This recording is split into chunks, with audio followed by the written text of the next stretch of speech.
Pemilu sekarang itu mahal dan ribet. Gue nggak punya budget besar. Kita nggak punya leverage apa-apa gitu ya. Selain pengetahuan. Kayaknya sekitar 190-an juta. Ini kalau rate Tegal ya, 250 juta per kursi.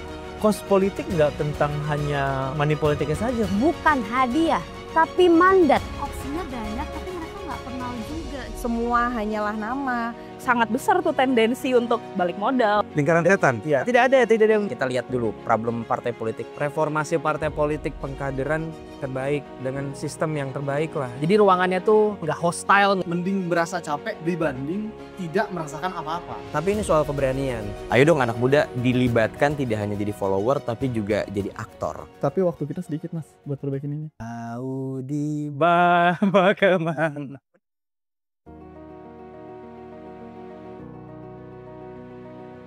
Bicara ambisi, visi misi dalam isu apapun, tetap kembali lagi ujung-ujungnya kita butuh pemimpin, pembuat kebijakan yang kompeten dan bertanggung jawab. Sistem pemilu yang lebih baik itu jadi epicentrum of change. Tapi harus seiringan juga dengan kaderisasi parpol. Nah, YDF tahun ini harus bisa jadi ruang buat mereka yang udah pernah terlibat di proses pemilu atau politik praktis itu. Dan juga udah harus digabung sama LSM-LSM yang udah mendedikasikan diri untuk isu itu. 20 pemuda-pemudi dari 12 partai politik yang berbeda dan 6 lembaga swadaya masyarakat. Ini dia cakapan mereka.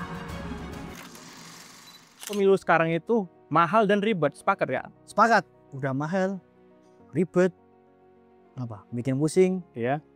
dan lain-lainnya. Jadi memang perlu direformasi mas, sepakat. Kalau kita bicara soal politik anak muda sekarang, selain karena banyak calon siapapun itu, baik presiden, legislatif, dan sebagainya itu cenderung untuk selalu membawa narasi-narasi muda, tetapi anak muda itu bukan jadi aktor yang aktif karena tadi barrier-nya terlalu banyak, kemudian biaya politik saat ini sangat tinggi dengan sistem proporsional terbuka saat ini. Siapa sih yang bikin barrier of entry ini ada?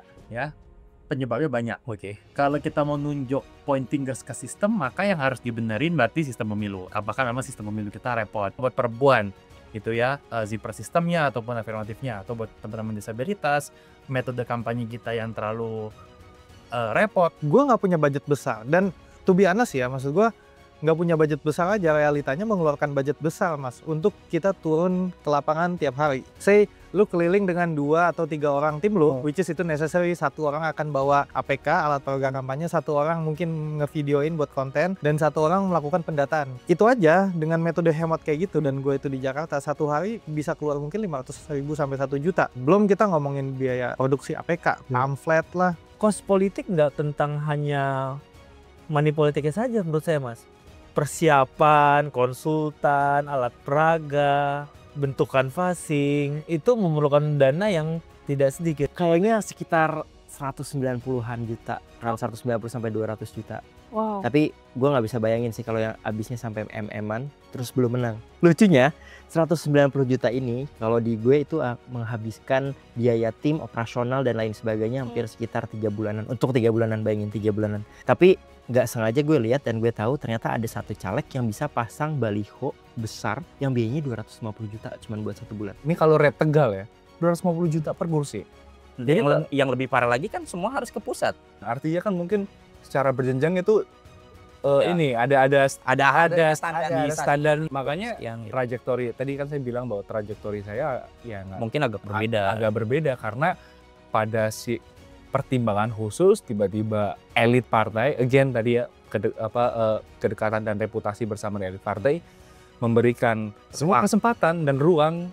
Ini kan keyword untuk sistem yang lebih baik adalah kesempatan yang lebih luas, misal dana saksi itu saya digratiskan. Jadi saya punya 2 saksi per TPS, terus kemudian berarti support, kemudian operasional harian, mingguan dan lain sebagainya itu disupport gitu. Meskipun jumlahnya nggak banyak gitu untuk di Kabupaten Tegal. Again kita nggak bisa validasi, tapi isunya tuh lawan bisa sampai menghabiskan di atas 50 miliar gitu. Dan saya waktu itu dengan budget minimalis dan berusaha Belum kita ngomongin saksi ya. Belum biaya saksi ya kan? Satu mahal. Bikin diet. Iya, bikin diet itu negatif atau positif lah ya. Anak muda susah masuk. Bukan masuk jadi caleg doang, apalagi jadi alek. Jadi caleg aja susah, apalagi jadi alek. Modalnya butuh besar, Yep. effortnya tinggi banget. Yes. Belum tentu kepilih. belum tentu kepilih itu bahasa yang sangat optimistik. Hampir pasti nggak kepilih. Oke, kita partisipasinya banyak. Oke. Puluhan persen, di atas 80% kurasa. Oke. Tetapi jangan hanya melihat angka, tapi melihat kualitas dari suara tersebut apakah benar-benar real atau hanya sebatas coblos menyoblos saja. Untuk saat ini yang bisa kita hadirkan kepada masyarakat adalah standar bagaimana mereka sebelum memilih mereka harus yakin, sebelum yakin mereka harus kenal, sebelum kenal mereka harus kenalan. Kalau yang aku sorotin sebenarnya ini karena mereka nih opsinya banyak tapi mereka nggak kenal juga gitu. Karena pada akhirnya minat mereka untuk nyoblos juga jadi mager. Nah itu yang harus kita sorotin. Apalagi lansia ya, kalau di desa-desa, di daerah pemilihan di tempat aku tinggal, banyak ya, lansia tuh yang bingung karena kan nggak ada gambar, semua hanyalah nama, ditambah mungkin kurangnya sosialisasi.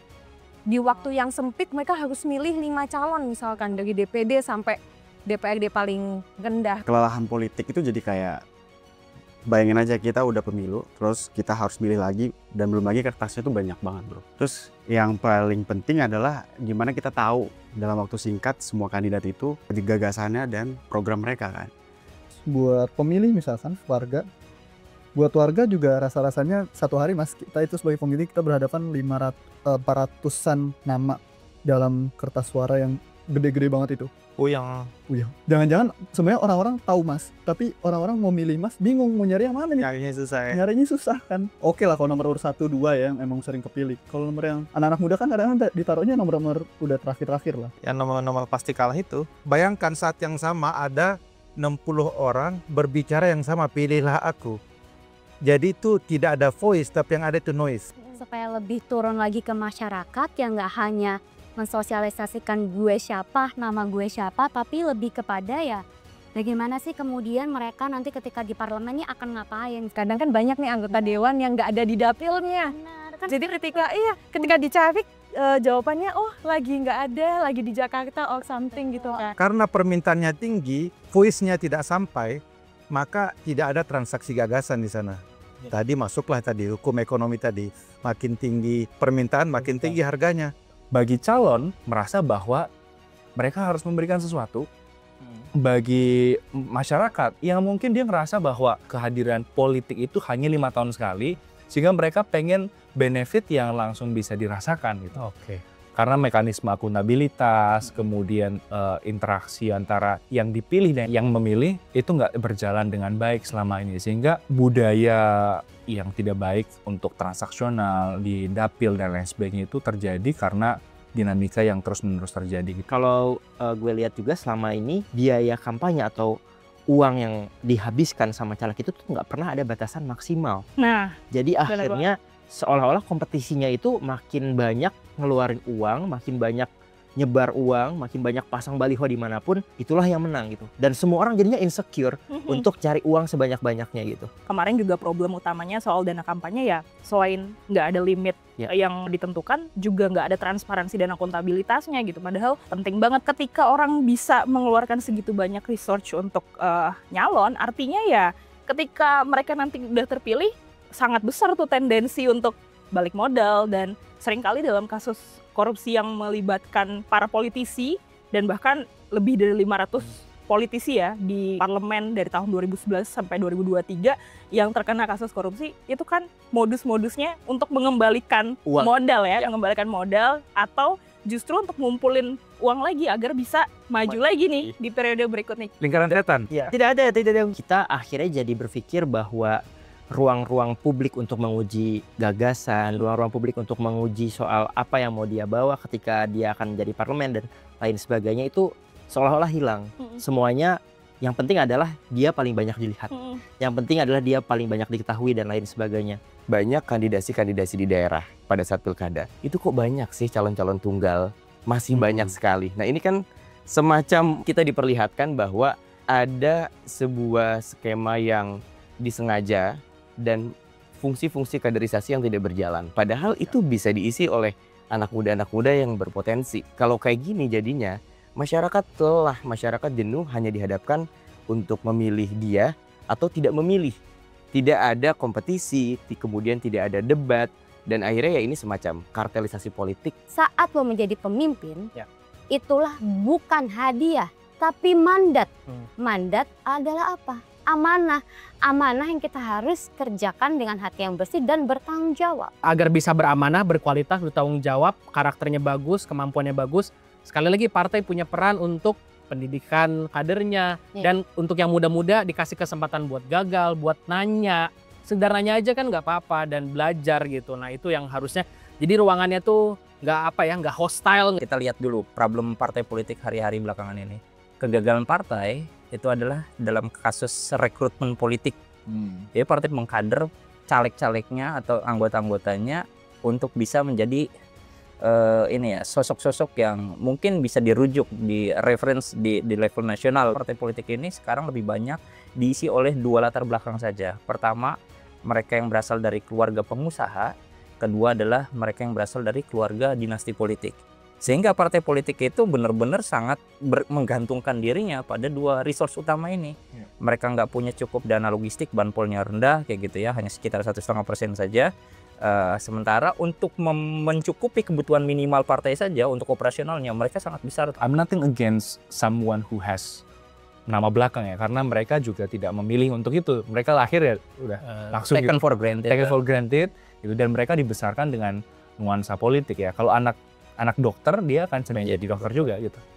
Tapi permasalahannya adalah karena ada barrier yang sangat besar di politik itu yang membuat anak muda secara umum itu nggak bisa masuk ke situ. Justru di sini kunci peran partai politik dalam pasca pemilu itu sendiri ya, bahwa partai politik itu harus hadir tidak hanya pada saat ataupun saat terlaksananya proses kepemiluan itu sendiri. Jadi gimana caranya ini peran kolektif supaya partai politik ini bisa melakukan pengkaderan terbaik dengan sistem yang terbaik lah. Gimana caranya bisa memfilter orang-orang yang bagus, bagaimana bisa memfilter pendidikan-pendidikan standar yang dibutuhkan untuk menjadi kompetensi suatu kepala daerah ataupun caleg. Reformasi partai politik itu bukan tentang mengubah undang-undang, bukan tentang mengubah struktur partai, tapi ini soal keberanian. Keberanian partai politik untuk mengkritik dirinya sendiri, melakukan pembenahan dalam sistem kaderisasi tadi, yang pada akhirnya dari pengkaderan, dari sekolah politik, itu bisa lahir pemimpin-pemimpin yang memang punya kompetensi. Banyak anak muda yang belum punya titik mulai gitu ya, karena dia benar-benar sama sekali nggak punya background keluarga, nggak punya background ekonomi gitu kan, nggak punya leverage apa-apa gitu ya. Selain pengetahuan, banyak pengalaman kita kemarin muter beberapa daerah itu anak-anak muda itu bingung gitu loh, bingung untuk bisa bagaimana sih cara paling sukses untuk menang gitu loh. Mulai dari logistiknya, strateginya. Jadi mentor itu juga salah satu penting, dan itu perannya partai politik untuk bisa menjembatani itu sih. Partai itu harus bisa menghargai kader mudanya, makanya kayaknya ada acara kayak Indonesian Youth Democracy Forum ini, kita kayak support group lah ya. Kayak kadang trauma healing, kadang curhat-curhat, struggle-nya sama gitu, antara sumber daya lah, antara pengalaman. Nah itu kan tugas partai juga, misalnya kalau emang kurang pengalaman, partai harusnya menyekolahkan dong atau support sebenarnya. Political fatigue itu kan muncul karena kekecewaan, ataupun bisa juga karena letih menyaksikan bagaimana politik kita yang mungkin dianggap belum dewasa atau belum berkembang secara signifikan dibanding pemilu sebelumnya. Ya sebenarnya yang penting anak muda ini capek atau tidak capek, sebenarnya anak muda lebih mending merasa capek dibanding tidak merasakan apa-apa. Partisipasi itu lebih bagaimana kita selaku anak muda itu bukan hanya sebagai penonton, tapi bagaimana kita sebagai player dan kita terlibat gitu. Ayo dong anak muda dilibatkan, tidak hanya jadi follower tapi juga jadi aktor. Kadang kami ini dipandang sebelah mata, tapi di saat kita dapat membuktikan dan kita dapat berkontribusi, dan ya saatnya kita bisa, oh ternyata anak muda ini bukan hanya masih muda, masih di bawah umur atau belum punya pengawasan luas. Saat kita bekerja berkontribusi dengan hati dan jujur, pasti itu yang akan kita bisa dilihat oleh masyarakat. Kita perlu ingat juga guys, kalau anak muda itu nanti di 2029 populasinya itu sekitar di atas 56% dari pemilih di pemilu 2029. Artinya kalau ini perusahaan nih, anak muda tuh pemegang saham terbesar ya. Betul. Dalam pemilu 2029. Gen Z maupun milenial untuk ikut dalam misalnya berpartisipasi dalam pendidikan politik partai ataupun berorganisasi di partai. Kita punya masalah kompleks tapi waktu kita sedikit mas buat perbaikin ini. Sebelum 2026 pertengahan atau paling minimal sebelum 2027, sebetulnya kita udah harus punya satu produk undang-undang pemilu yang baru yang isinya adalah perbaikan atas berbagai masalah kompleks ini. Itu yang rasa-rasanya kayak semua orang harus mulai deh mau ngomongin tentang pemilu. Obrolan soal pemilu ternyata tuh hanya bersirkulasi di orang yang itu aja. Elit ya. 4L, lo lagi. Hanya di situ aja. Ingat tadi itu gak cuma tugasnya teman-teman LSM, tapi untuk semuanya.